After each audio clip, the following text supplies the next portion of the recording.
اور میں نے ان سے یہ آیت اس لیے پوچھی تھی کہ وہ مجھے اپنے ساتھ لے جائیں گے، لیکن انہوں نے مجھے ساتھ نہیں لیا۔ تھوڑی دیر بعد ادھر سے حضرت عمر فاروق رضی اللہ تعالیٰ عنہ گزرے۔ میں نے ان سے بھی آیت مبارکہ پوچھی، اور صرف اس لیے پوچھی کہ وہ مجھے اپنے ساتھ لے جائیں گے، لیکن انہوں نے بھی مجھے ساتھ نہیں لیا۔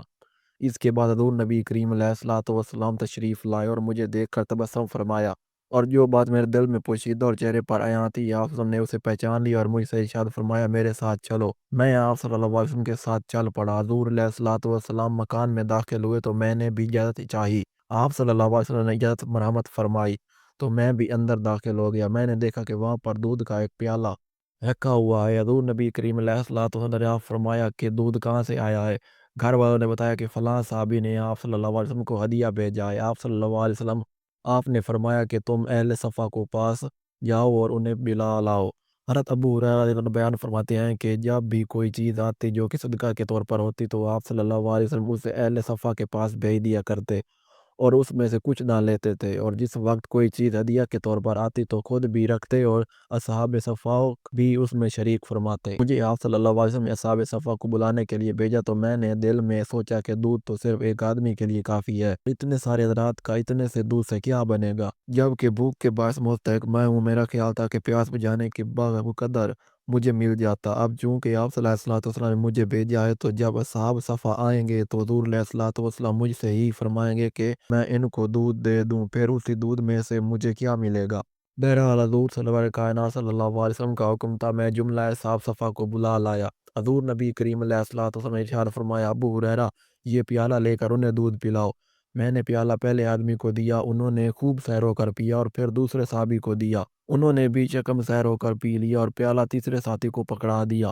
غرض یہ کہ تمام اصحاب صفا پیٹ بھر کر دودھ پی چکے تو میں پیالہ لے کر حضور نبی کریم علیہ الصلوۃ والسلام کے پاس پہنچا۔ آپ صلی اللہ علیہ وسلم نے مجھ سے پیالہ لیا اور اپنے دست سے اقدس پر رکھا، پھر میری طرف دیکھ کر تبسم فرمایا اور ارشاد فرمایا، اے ابو ہریرہ اب میں اور تم باقی رہ گئے ہیں۔ میں نے عرض کیا، یا رسول اللہ صلی اللہ علیہ وسلم آپ نے سچ فرمایا۔ آپ علیہ الصلوۃ والسلام نے فرمایا، بیٹھ جاؤ اور دودھ پی لو۔ میں نے پیالہ لے کر پیٹ بھر کر دودھ پیا۔ آپ صلی اللہ علیہ وسلم نے فرمایا، اور پیو۔ میں نے تھوڑا سا اور پیا، لیکن آپ صلی اللہ علیہ وسلم بار بار یہی فرما رہے تھے کہ اور پیو۔ آخر کار مجبور ہو کر مجھے عرض کرنا پڑا، یا رسول اللہ صلی اللہ علیہ وسلم مجھے قسم ہے اس ذات اقدس کی جس نے حق کے ساتھ آپ صلی اللہ علیہ وسلم کو محبوس فرمایا ہے، اب مجھے اپنے پیٹ میں کوئی گنجائش نظر نہیں آتی۔ یہ کہہ کر میں نے پیالہ آپ صلی اللہ علیہ وسلم کو دے دیا۔ آپ صلی اللہ علیہ وسلم نے الحمدللہ بسم اللہ فرما کر پیالہ مجھ سے لے لیا اور باقی دودھ خود نوش فرما لیا۔ جب صحابہ کرام رضی اللہ تعالیٰ عنہ غزوہ حنین میں متفرق ہو گئے اور صحیح ترین روایت کے مطابق چند صحابہ کرام حضور نبی کریم علیہ الصلوۃ والسلام کے ساتھ باقی رہ گئے تو آپ صلی اللہ علیہ وسلم نے حضرت عباس رضی اللہ تعالیٰ عنہ سے فرمایا، اے عباس دوستوں کو اس کی طرح آواز دو کہ اگر کہ گروہ انصار، اے صحابہ اسمرا، اے اصحاب سورۃ البقرہ۔ حضرت عباس رضی اللہ تعالیٰ عنہ بلند آواز تھے، فرمان کے مطابق عمل کرتے ہوئے آواز بلند کی۔ وہ اصحاب جنہوں نے حضرت عباس رضی اللہ تعالیٰ کی آواز سنی، اطراف و جانب سے لبیک کہتے ہوئے حضور نبی کریم علیہ الصلوۃ والسلام کی خدمت اقدس میں بھاگے ہوئے حاضر ہوئے۔ سب سے پہلی جماعت جو حضور علیہ الصلوۃ والسلام کی خدمت اقدس میں حاضر ہوئی وہ انصار تھے۔ آپ صلی اللہ علیہ وسلم نے ان سے پوچھا، تمہارے ساتھ کوئی اور ہے؟ انہوں نے کہا نہیں، لیکن یا رسول اللہ صلی اللہ علیہ وسلم اگر آپ بارکالغماد تک بھی جائیں گے تو بھی آپ وسلم کی خدمت سے پیچھے نہیں ہٹیں گے اور اپنی جانوں کو آپ پر نچھاور کر دیں گے۔ اس کے بعد جب صحابہ کرام اکٹھے ہو گئے تو حضور نبی کریم علیہ الصلوۃ والسلام نے فرمایا، اب جنگ کی بٹھی گرم ہوئی اور جنگ کی آگ بھڑکی۔ اس کے بعد آپ صلی اللہ علیہ وسلم اونٹ سے اترے اور ایک مٹھی مٹی لے کر کفار کی طرف پھینکی، اور ایک روایت میں ہے کہ اونٹ کی طرف اشارہ فرمایا، اونٹ فوری طور پر بیٹھ گیا، اور پھر حضور سرور کائنات صلی اللہ علیہ وسلم نے مشت خاک لے کر دشمنوں کی طرف پھینکی اور زبان اقدس سے فرمایا کہ شہادت الوجود، حوازن میں سے کوئی دشمن ایسا نہ تھا جس کی آنکھیں اور منہ خاک سے پر نہ ہو گیا ہو۔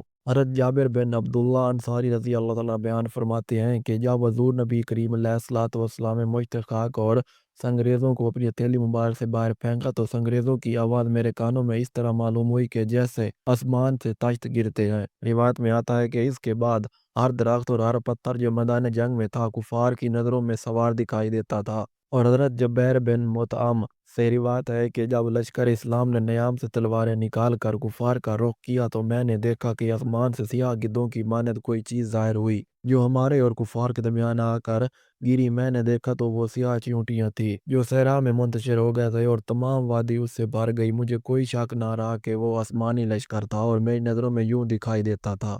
حضرت سعید بن جبیر رضی اللہ تعالیٰ عنہ فرماتے ہیں کہ اس جنگ میں حضور نبی کریم علیہ السلام کی مدد کے لیے 5000 فرشتے آئے، یہاں تک کہ اس لشکر کے بعد لوگ جنگ ختم ہونے کے بعد کہتے تھے کہ وہ مرد کہاں چلے گئے جو ابلغ گھوڑوں پر سوار تھے اور سفید کپڑے پہنے ہوئے تھے اور لشکر اسلام کے ساتھ مل کر جنگ کرتے تھے۔ یہ بات جب حضور نبی کریم علیہ السلام کو پہنچی تو آپ صلی اللہ علیہ وسلم نے ارشاد فرمایا وہ فرشتے تھے۔